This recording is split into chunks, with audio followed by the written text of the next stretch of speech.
Hello बच्चों, स्वागत है दोबारा से सुधीर सर फाउंडेशन क्लासेस में। देखिए, क्लास 12 का जो है एक लेसन है वैद्युत रसायन केमिस्ट्री का, बहुत इंपॉर्टेंट लेसन है, सेकंड लेसन। इसमें आपको हम कुछ टॉपिक का नाम लिखा हूँ, क्या इलेक्ट्रोड क्या होता है, अर्धसेल, इलेक्ट्रोड विभव। मैं एक फिगर से 3 समीकरण या 3 मान लीजिए 3 परिभाषाओं को समझाने की कोशिश करूँगा। देखिए, वीडियो बहुत शॉर्ट रहेगा क्योंकि 3 परिभाषा एक ही फिगर से मैं बता दे रहा हूँ। समझने की कोशिश करिएगा, मुझे विश्वास है समझ में जरूर आएगा। चलिए, पहला टॉपिक आता है इलेक्ट्रोड। इलेक्ट्रोड होता क्या है? कहेंगे जब किसी धातु की छड़ को, किसकी छड़ को? धातु की छड़ को, धातु की छड़ को, ठीक है। अब हम एक छड़ ले लिए, धातु की छड़ को क्या करेंगे? उसी के लवर विलयन में, देखिए किसी कभी भी जब इलेक्ट्रोड लेंगे, जो इलेक्ट्रोड लेंगे उसी का ही क्या लेंगे? लवर विलयन लेंगे। तो हम देखिए यहाँ Zn की छड़ लिए और क्या कर दिए, यहाँ ZnSO4 का विलयन ले लिए।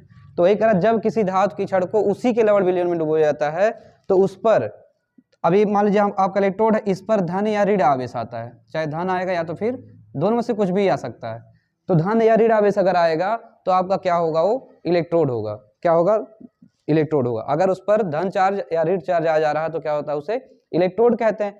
अगर ऑक्सीकरण अभिक्रिया होती है, क्या होती है?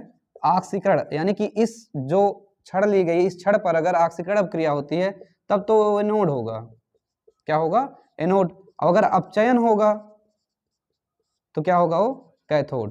तो एनोड मतलब जानते हैं आप क्या होता है? एनोड मतलब प्लस और कैथोड मतलब माइनस।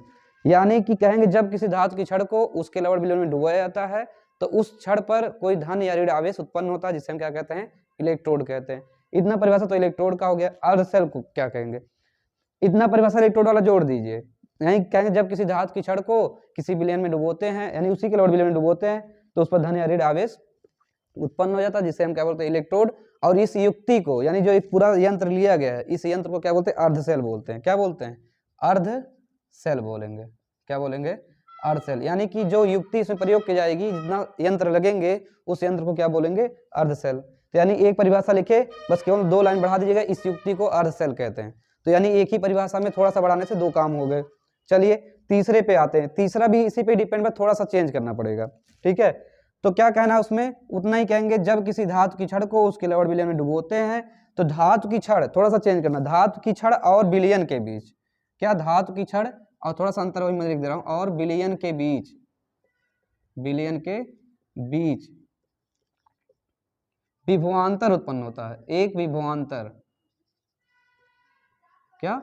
एक विभवांतर उत्पन्न होता है। जैसे मान लीजिए इस छड़ को डुबोए तो यहाँ विभवांतर कुछ ऐसे उत्पन्न होगा। तो जो विभवांतर उत्पन्न होता है उसी को क्या बोलते हैं? इलेक्ट्रोड विभव। यानी कहेंगे जब किसी धातु की छड़ को किसी उसी के लवर विलयन में डुबोते हैं तो धातु की छड़ और विलयन के बीच कुछ विभवांतर उत्पन्न होता है। इसी विभवांतर को क्या बोलते हैं? इलेक्ट्रोड विभव बोलते हैं। क्या बोलते हैं? इलेक्ट्रोड विभव। और इलेक्ट्रोड विभव को कैपिटल ई से व्यक्त करते हैं। किससे व्यक्त करते हैं? कैपिटल ई से। तो मैं एक बार फिर से बता दे रहा हूँ, तीनों परिभाषाओं को बहुत ध्यान से सुनिए। पहला क्या है? इलेक्ट्रोड। कहेंगे जब किसी धातु की छड़ को किसी लवर विलयन में डुबोते हैं तो उस पर धन या ऋण आवेश आता है, जिसे हम क्या बोलते हैं? इलेक्ट्रोड। अगर ऑक्सीकरण अभिक्रिया होती है तो एनोड होगा, अगर अपचयन अभिक्रिया होगी तो कैथोड होगा। अर्धसेल किसे कहते हैं? तो जो इलेक्ट्रोड मिला था आपको, कहेंगे इस युक्ति को अर्धसेल कहते हैं, ठीक। अब इलेक्ट्रोड विभव क्या है? कहेंगे जब किसी धातु की छड़ को उसके लवर विलयन में डुबोते हैं तो धातु की छड़ और विलयन के बीच एक विभवांतर उत्पन्न होता है, जिसे हम क्या बोलते हैं? इलेक्ट्रोड विभव। और इलेक्ट्रोड विभव किससे व्यक्त किया जाता है? कैपिटल ई से। तो आशा है कि आप लोग को ये वीडियो समझ में जरूर आया होगा। अगर समझ में आया तो वीडियो लाइक करें, अधिक से अधिक शेयर करें, और जो इस चैनल पर नए हैं उस चैनल को सब्सक्राइब कर लें। Thank you very much. जय हिंद, जय भारत।